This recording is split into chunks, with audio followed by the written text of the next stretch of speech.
मामा TV. कई साल पहले विजयनगर में शामू नाम का एक किसान रहता था। वो बहुत ही मेहनती और ईमानदार था। उसका एक बेटा था जगन। जगन अपने पिता के विपरीत बहुत ही आलसी था। उसे काम करना पसंद नहीं था। उसकी इस आदत से शामू बहुत दुखी थे। वो हमेशा अपने बेटे को समझाते रहते थे, अरे बेटा जगन, कब तक ऐसे आलसी बने रहोगे? अब तुम बड़े हो गए हो, कुछ काम किया करो। अगर खेती बाड़ी नहीं करनी है तो कुछ और काम कर लो।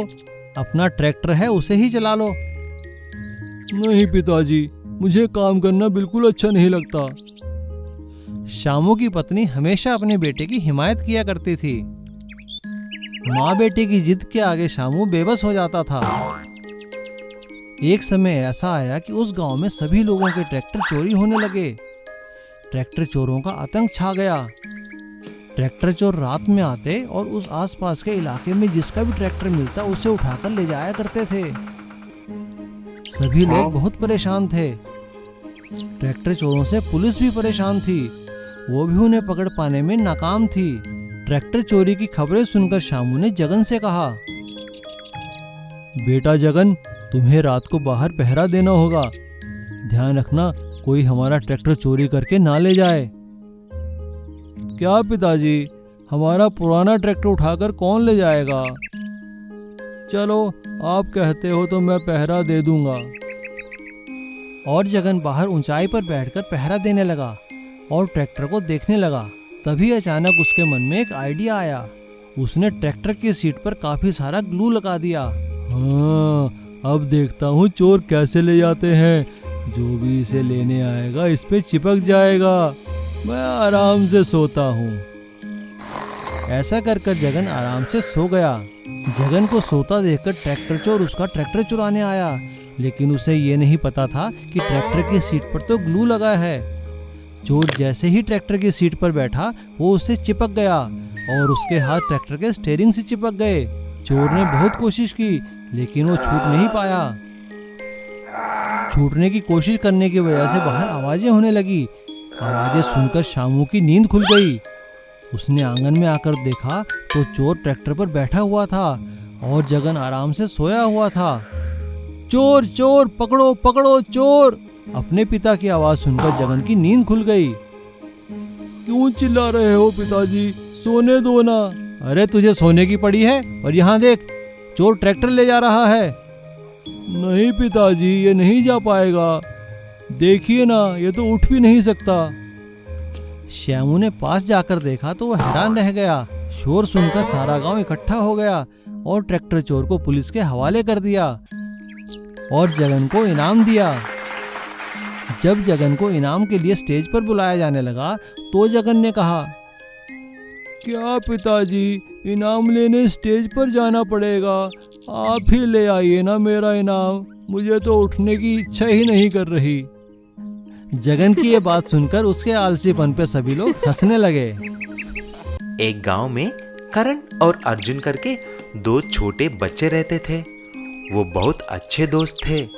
वह दोनों रोज अपने भेड़ बकरियों को जंगल में ले जाकर चराते थे। अर्जुन बहुत ही अच्छा लड़का था, लेकिन करण कामचोर था और लालची भी था। एक दिन जब दोनों बकरियों को चराने के लिए जंगल गए, तभी करण ने बोला, अर्जुन मेरे दोस्त, मुझे थोड़ी हल्की सी नींद आ रही है। मैं जाकर पेड़ के नीचे आराम करता हूँ। तुम जरा मेरे बकरियों को भी संभाल लेना। यूं करण जाकर सो गया और अर्जुन बकरियों को संभालने लगा। ऐसा ही कुछ दिन गुजरे। अचानक एक दिन अर्जुन के बापू का तबीयत खराब हो जाता है। डॉक्टर आके परीक्षा करके ऐसा बोले, अर्जुन, तुम्हारे बापू के दिल में एक छेद है। इसके लिए कोई दवाई नहीं है, सिर्फ ऑपरेशन ही करवाना पड़ेगा। उसके लिए कम से कम 20 लाख की जरूरत होगी।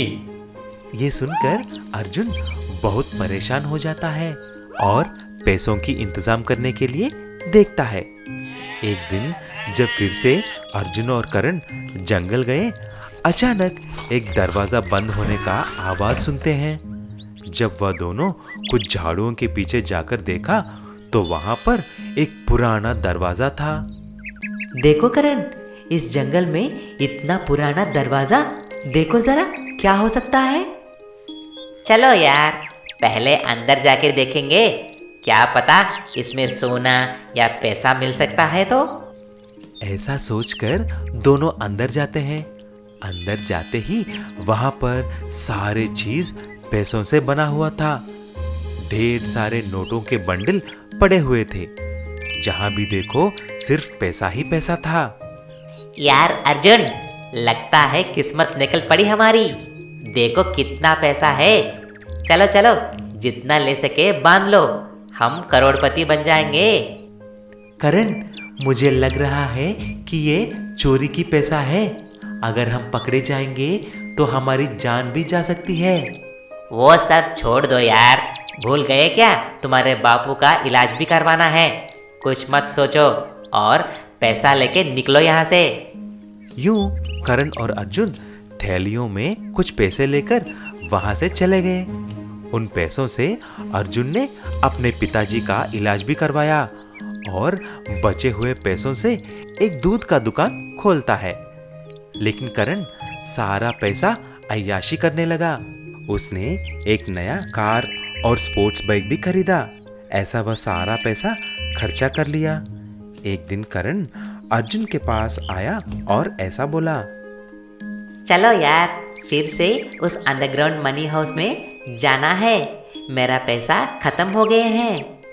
यार मैं नहीं आऊंगा, वो चोर हमको पकड़ने के लिए देखते ही होंगे, बहुत खतरा है। अर्जुन के बात करण ने नहीं सुना और मनी हाउस में चला गया।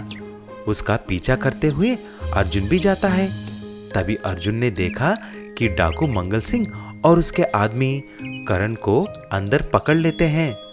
तुरंत अर्जुन जाकर पुलिस को बुलाकर लेके आता है। पुलिस उस मनी हाउस के अंदर जाकर मंगल सिंह और उसके डाकुओं को गिरफ्तार कर लेते हैं। शाबाश बेटा अर्जुन, तुमने अच्छा काम किया। तुमने अपने दोस्त को और सारे गांव को इन डाकुओं से बचाया है। Mini sports car sports bike की रेस। एक गांव में कुछ अमीर बच्चे जॉनी, बन्नी और टॉमी 3 फॉरेन मिनी कार्स लेके बहुत तेजी से चलाकर जा रहे थे। उन कारों को टकराकर सड़क पे लोग, साइकिल पे चलने वाले और बाइक्स पे चलने वाले गिरने लगे। वह तीनों कार से सबको परेशान कर रहे थे। सभी को गिराकर जाने लगे। ऐसा ही चलते चलते तीनों एक प्रभुत्व पाठशाला में पहुंच जाते हैं और हंगामा करने लगे। उसकी वजह से सारे बच्चे परेशान हो गए। कुछ देर के बाद तीनों कार से उतरे और जॉनी ने ऐसा बोला, यार आज तो बहुत मजा आया। सभी को बहुत मजा चखाया, खासकर उन गवर्नमेंट स्कूल की बच्चों को। हाँ यार जॉनी, तुम ठीक कह रहे हो। नहीं तो हर साल अच्छे मार्क्स वही लेके जा रहे हैं। इतने में गवर्नमेंट स्कूल के 3 बच्चे जय, लव और कुश आपस में बातें करने लगे। यार, इन अमीर स्कूल के बच्चों को हद ही नहीं है। हर वक्त गांव के लोगों को और हमको तंग करने लगते हैं। हाँ यार जय, तुम सच कह रहे हो। हमें किसी भी तरह उनको सबक सिखाना है। लव और कुश, मेरे पास एक प्लान है, लेकिन उसके लिए हमें कुछ पैसों की जरूरत है। यार जय, पैसे तो मिल जाएंगे, आखिर प्लान तो बताओ। यार, मैं एक इलेक्ट्रिक बाइक बनाना चाहता हूँ। उसके बाद मैं एक रेस का आयोजन करूँगा। उस रेस में उन तीनों स्पोर्ट्स मिनी कार को हराकर उसे सबक सिखाऊंगा। यार जय, ये तो होने वाला नहीं है, क्योंकि उनका स्पोर्ट्स कार है, उससे हम मुकाबला नहीं कर पाएंगे। पहले तुम पैसों का इंतजाम करो यार, मैं भी मेरे पापा से कुछ पैसे पूछूंगा। ऐसा वह तीनों मिलकर कुछ पैसा इकट्ठा कर लेते हैं। उन पैसों से 3 इलेक्ट्रिक स्पोर्ट्स बाइक का निर्माण खुद करते हैं। फिर एक दिन जय, लव और कुश जॉनी, बन्नी और टॉमी के पास जाते हैं। तभी जय ने ऐसा बोला, हे जॉनी, बन्नी और टॉमी, आप लोगों को घमंड है ना कि तुम्हारे पास स्पोर्ट्स कार है। अगर हिम्मत है तो हमको रेस में हरा कर दिखाओ। रेस? और तुमसे? कैसे करोगे रेस रे? साइकिल पे या बैलगाड़ी से? तुम हमारा मुकाबला कभी नहीं कर सकोगे। अगर डर है तो छोड़ दो, हमारे पास इलेक्ट्रिक बाइक्स हैं। लगी शर्त? बोलो बोलो। अगर आप लोग हार गए तो हमेशा के लिए आप इस गांव के लोगों को अपने कार से तंग नहीं करोगे। अगर हम हार गए तो ये 3 बाइक आपको दे देंगे। ऐसा बोलकर रेस का आयोजन करते हैं। 3 कार और बाइक रेस के लिए खड़े हो जाते हैं। तभी जय ने बोला, लव और कुश, आप लोग जब मैं इशारा करता हूँ आप अपने बाइक्स को उनके कार के ऊपर चढ़ा देना, ठीक है? जब रेस शुरू हुआ स्पोर्ट्स कार आगे निकलने लगे। तभी जय ने इशारा किया।